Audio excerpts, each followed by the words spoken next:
Bonjour à tous, ici Medvein et je suis particulièrement heureux de vous retrouver aujourd'hui pour cette vidéo sur les erreurs des soviétiques lors de l'opération Barbarossa en 1941.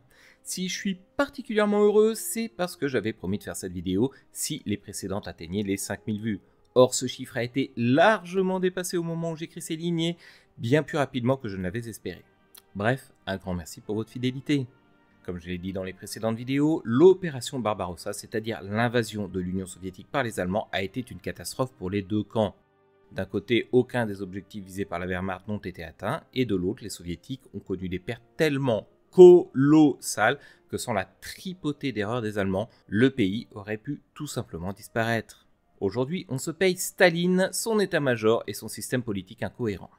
Pour ce faire, je suis à nouveau accompagné par Sabi, le graphiste de la chaîne. Bonjour Sabi. Salut Medvein, tu vas t'attirer tout un tas de commentaires désagréables de ceux qui adorent la Russie sur cette vidéo. On ne peut pas plaire à tout le monde. Et encore une fois, si les amoureux de la saucisse et du marteau, de la faucille et du marteau désirent m'en mettre plein la gueule, qu'ils n'hésitent pas, j'en ai autant à leur service dans cette vidéo. Ils vont prendre entrée plat dessert avec supplément. Encore une fois, je n'invente rien, toutes les sources sont dans la description sous la vidéo. Mais comment ça se fait que les soviétiques n'aient pas vu venir l'attaque allemande? Alors, le premier responsable est avant tout Staline. Quand on ne connaît que superficiellement l'histoire, on se dit que Staline était l'homme de fer, celui qui a vaincu le nazisme. Et quand on connaît bien l'histoire, on se dit que dans cette période, entre 1939 et 1941, Staline a été complètement stupide et on a raison de le penser. On présente souvent le pacte Ribbentrop-Molotov comme un simple pacte de non-agression, mais en fait, c'était une véritable alliance entre les nazis et les communistes. Les clauses secrètes du pacte répartissaient l'Europe de l'Est entre les Allemands et les Soviétiques. Au Reich, les territoires qu'ils avaient perdus après 14-18 et une sphère d'influence sur l'ancien empire austro-hongrois, ainsi que Memel, une ville de Lituanie, et aux Soviétiques, la Finlande, les Pays-Baltes, la Bessarabie roumaine et l'Est de la Pologne. Mais il y a aussi l'accord commercial entre Allemands et Soviétiques dans la balance. C'est exact.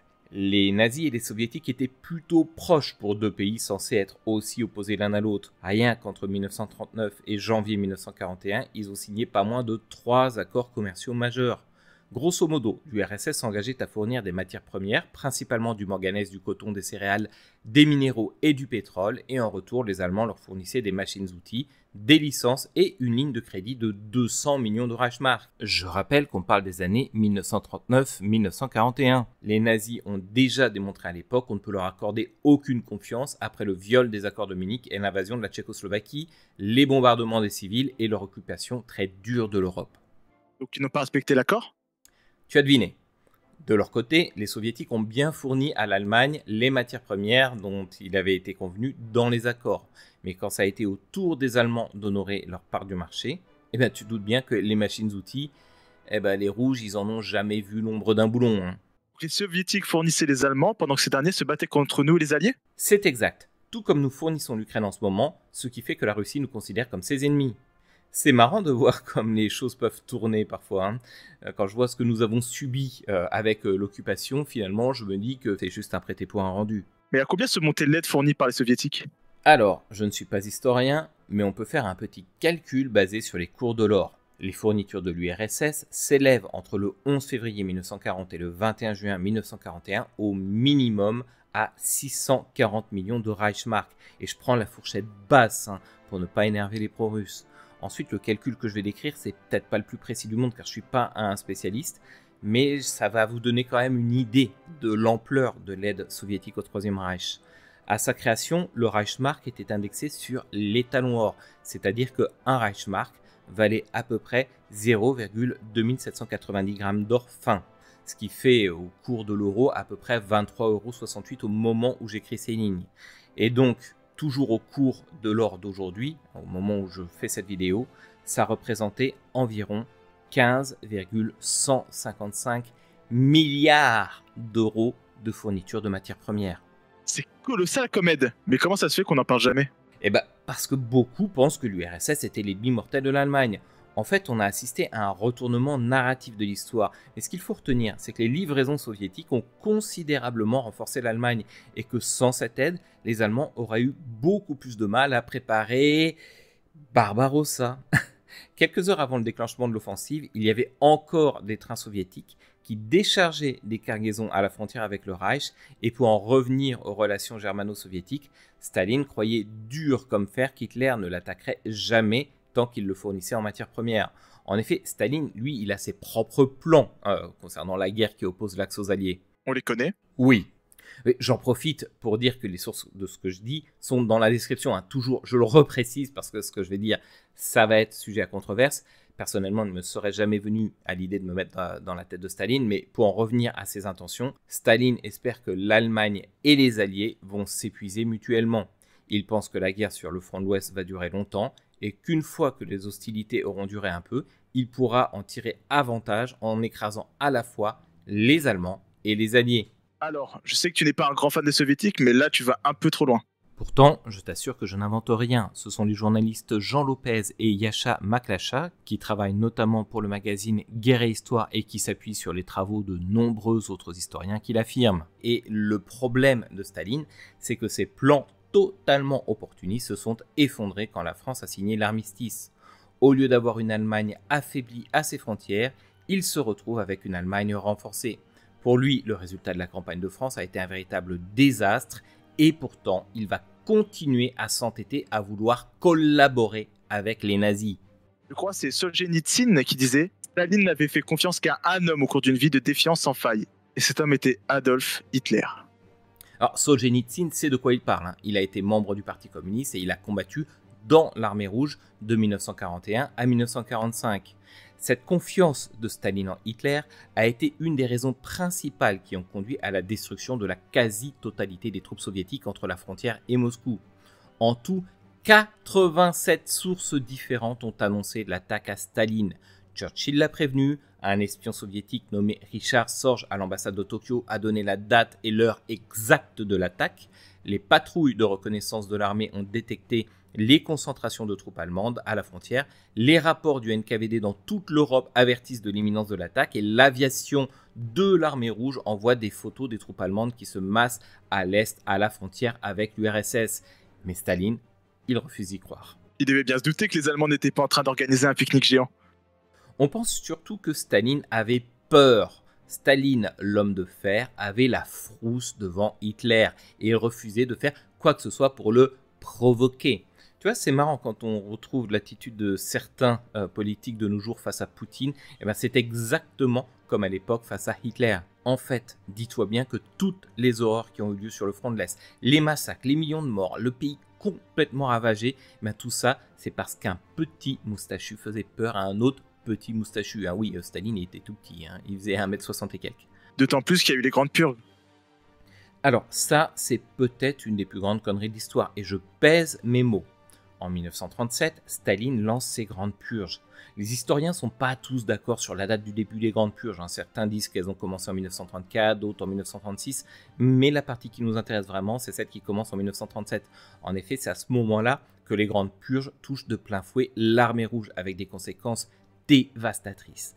Il faut savoir qu'au début des années 1930, l'armée rouge était probablement la plus puissante du monde, que ce soit en termes d'effectifs, de généraux, de matériel ou encore sur le plan de la pensée militaire. Les soviétiques avaient pris beaucoup d'avance sur le reste du monde, qui à ce moment-là l'ignore complètement. Comment ça ?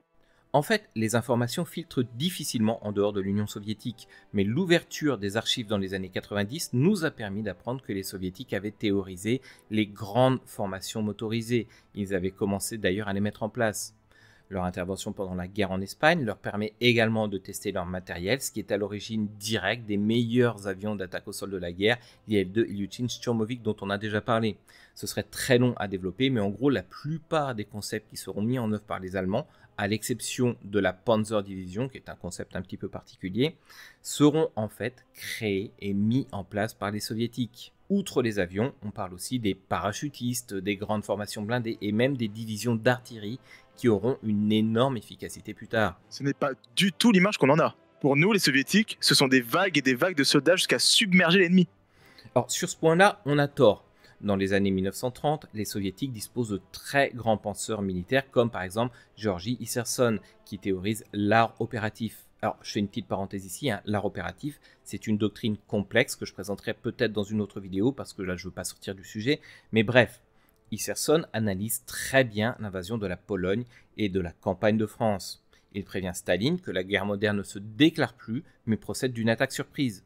Staline refuse bien évidemment d'écouter quiconque n'est pas de son avis et, ironie de l'histoire, il fera arrêter Iserson le 7 juin 1941, soit exactement 15 jours avant le déclenchement de Barbarossa.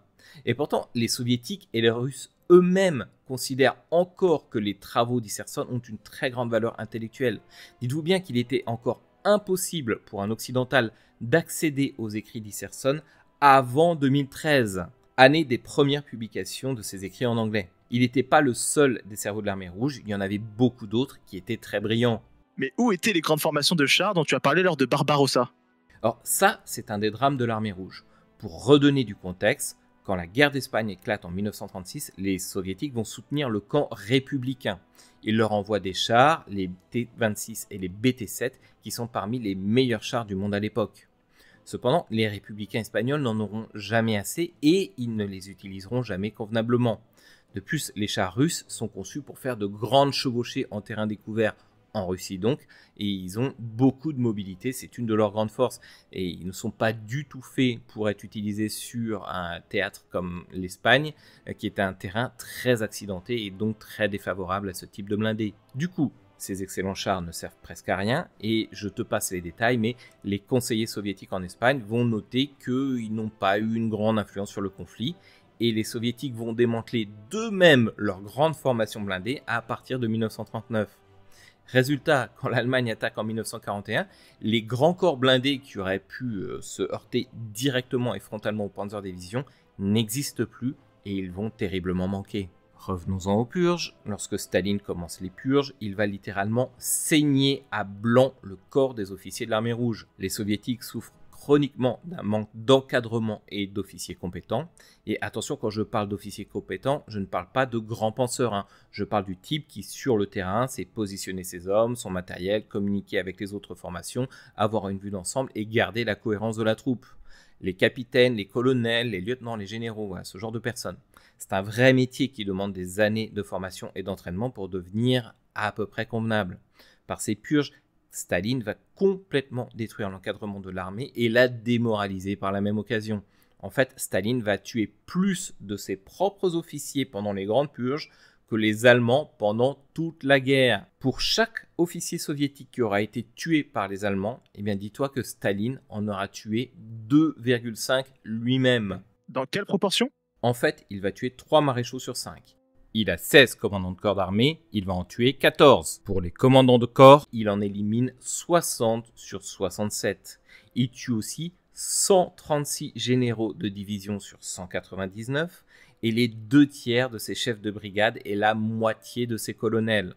En tout et pour tout, 54 714 officiers seront jugés lors des procès des grandes purges et 20 000 vont être exécutés. Le reste est envoyé au goulag, parce que quand tu passes dans un procès de Staline, c'est soit le goulag, soit la mort. Et l'acquittement, ce n'est pas une option. Bref, être officier de l'armée rouge dans ces années-là, c'est avoir plus de 150% de chances de mourir par la faute du pays que tu as juré de servir et de protéger, plutôt que d'être tué par l'ennemi.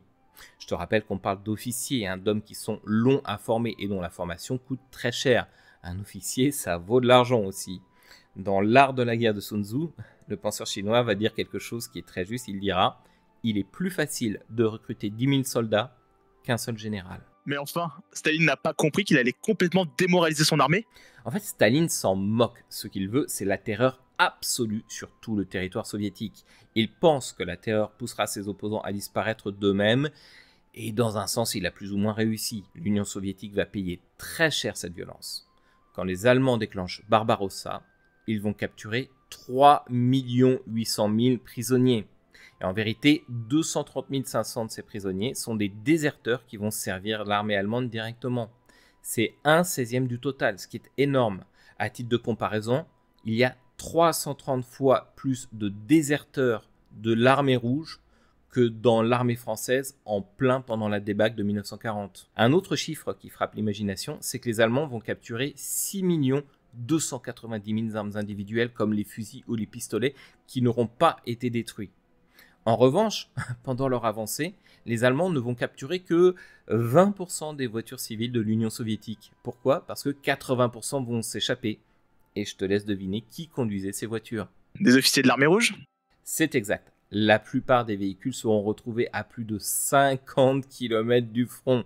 Tout ça pour dire que non seulement la plupart des cadres de l'armée se sont fait trucider par Staline, mais ceux qui restent, à de rares exceptions près, ne sont pas vraiment motivés. En plus, la doctrine soviétique n'est pas du tout adaptée pour faire face à Barbarossa. Attends, mais tu disais plutôt que les soviétiques avaient une excellente doctrine et une bonne pensée militaire. Ah pardon, alors c'est à la fois vrai et faux. En fait, les soviétiques ont une excellente doctrine offensive et leurs grands penseurs ont parfaitement théorisé la guerre à venir. Mais l'URSS, c'est aussi un pays qui est très agressif vis-à-vis de ses voisins, comme les combats contre la Finlande, le Japon et la Chine l'ont démontré. C'est pour cela que les armées de Staline sont positionnées près de la frontière dans des positions qui favoriseraient une attaque de l'Allemagne. D'un autre côté, Staline veut à tout prix éviter de provoquer Hitler. Donc son objectif politique, qui est de ne pas provoquer, est totalement décorrélé de son outil militaire qui, lui, est placé en position offensive. En bref, il a une armée hyper offensive, de l'autre côté, une politique ultra défensive vis-à-vis de l'Allemagne. C'est incohérent et donc ça ne marche pas. Staline pensait que si les nazis attaquaient, l'armée rouge pourrait absorber le choc et contre-attaquer. Problème, l'armée rouge est en position d'attaque, pas de défense. En conséquence, quand l'attaque viendra, elle se fera pulvériser et avec les résultats que l'on connaît. S'ils l'avaient voulu, les soviétiques auraient largement eu le temps de creuser des tranchées, de faire des fossés anti-chars, de mettre des forts, des blocos partout. Ça n'a pas été le cas. Mais il y a un truc qui me chiffonne. Ce sont les chiffres que tu donnes. Dans la première vidéo de la série, tu parlais de 2 900 000 hommes. Puis tu parles de 3 900 000 prisonniers. Ça ne colle pas. Effectivement, cela mérite une explication. En fait, on ne connaît pas exactement la taille de l'armée soviétique à l'époque, mais on a des estimations assez proches de la réalité. Dans le contexte de tensions mondiales croissantes, elle passe de 1 300 000 hommes en 1939 à 5 millions en 1941. Je simplifie, mais en gros, les 2 tiers des troupes sont déployées à l'ouest, entre la Finlande et le Caucase, et le reste à l'est de l'Oural. Au déclenchement de Barbarossa, les Allemands font face à 2 900 000 hommes. Mais ce chiffre va grimper en flèche avec l'attaque allemande, puisque des unités sont créées à la hâte et souvent envoyées au front pour ralentir les armées nazies et un petit peu à la va comme je te pousse. Et au fur et à mesure, les soviétiques vont quand même monter leur nombre d'hommes sur le front, en transférant aussi à l'ouest des divisions sibériennes qui vont arriver petit à petit. Salut Med, je me permets d'intervenir. Tu n'avais pas dit plus tôt que les soviétiques manquaient d'officiers? Ah pardon, je vous présente LD. C'est un spectateur de la chaîne qui m'a contacté et à qui j'ai proposé de participer. D'ailleurs, j'en profite pour vous le dire, si vous aussi vous avez envie de participer, n'hésitez pas à me contacter sur Discord, mon identifiant dans la description de cette vidéo. On pourra même faire une vidéo sur un sujet qui vous intéresse, toujours sur le thème des grandes erreurs stratégiques. En tout cas, merci LD pour ta participation. C'est un plaisir. Pour en revenir à ma question, Staline ne manquait-il pas d'officiers après ces purges? C'est tout à fait exact. Pour encadrer tous ces nouveaux soldats, il faudrait près de 255 000 nouveaux officiers de tout type, du lieutenant au général. Malheureusement, les purges ont aussi touché les écoles de formation d'officiers, donc l'armée manque non seulement d'officiers, mais aussi de tout le personnel pour les instruire et les former. Combien de temps dure une formation d'officier? Excellente question, ça dépend des armées, mais la durée moyenne d'une formation à l'époque prend entre 3 et 5 ans selon les armées. Or, avec l'urgence de la situation, les soviétiques se mettent à former des officiers en 1 an seulement et les critères de recrutement sont réduits. En gros, ils se mettent à accepter des gens avec le niveau d'études de fin d'école primaire. On parle même pas du collège, hein. On parle de gens qui n'ont pas encore appris à faire une équation du premier degré, qui n'ont absolument aucune autre culture que la propagande stalinienne et qui n'ont aucune référence. Dites-vous que moi, avec mon bac plus 3, à l'époque, j'aurais été qualifié pour devenir général de corps d'armée dans l'Union soviétique. Avant que je me sois fait zigouiller avant dans les grandes purges, ce qui avait de grandes chances d'arriver. Attends, c'est pas possible là. Tu nous parles d'un recrutement en urgence après le 22 juin 41. Même pas, je te parle d'un recrutement d'urgence en temps de paix. Au déclenchement de Barbarossa, le 22 juin 41, il manque encore 70 000 officiers dans l'armée rouge. 75% des officiers ont moins d'1 an d'expérience et près de 68% des lieutenants et des capitaines n'ont eu que 5 mois d'instruction. C'est ultra court. Donc, la cohérence de l'armée reposait sur le corps des sous-officiers. Même pas, l'armée rouge n'a pas de corps de sous-officiers de réserve. Alors pour ceux qui l'ignorent, les sous-officiers sont tous les grades du sergent au major. Et dans la plupart des armées, c'est sur eux que repose la cohérence de la troupe. Ce sont eux qui relaient les ordres des officiers, qui maintiennent l'esprit de corps qui est indispensable pour pouvoir diriger les hommes dans des situations où ils risquent de mourir. Bref, les officiers formés à la va-vite, très peu de sous-officiers. En plus de tout ce dont on a parlé précédemment, il y avait tous les ingrédients du désastre réunis du côté soviétique pour que Barbarossa soit une véritable catastrophe. Alors maintenant, on va terminer cette vidéo pour donner une petite conclusion. À la lumière de ce que je vous ai dit là, vous devez vous demander finalement qui a gagné Barbarossa. Ma réponse sera rapide, ce sont les soviétiques. L'Allemagne a perdu un tiers de son armée et n'a atteint aucun de ses objectifs. Mais de l'autre côté, la stupidité de Staline, et j'insiste sur le mot stupide, il est personnellement responsable de la mort de près de 15 millions de ses concitoyens. Il a eu juste une chance incroyable, c'est qu'il est tombé sur des adversaires ultra arrogants et totalement ignorants de ce qu'il y avait dans son pays. Si les Allemands avaient été mieux préparés, ils auraient peut-être pu l'emporter, mais heureusement pour le monde, ça n'a pas été le cas. Voilà, c'est tout. Merci à tous d'avoir suivi cette vidéo. N'hésitez pas à me dire ce que vous en avez pensé dans les commentaires, bien évidemment. Et puis, je vous dis à très bientôt.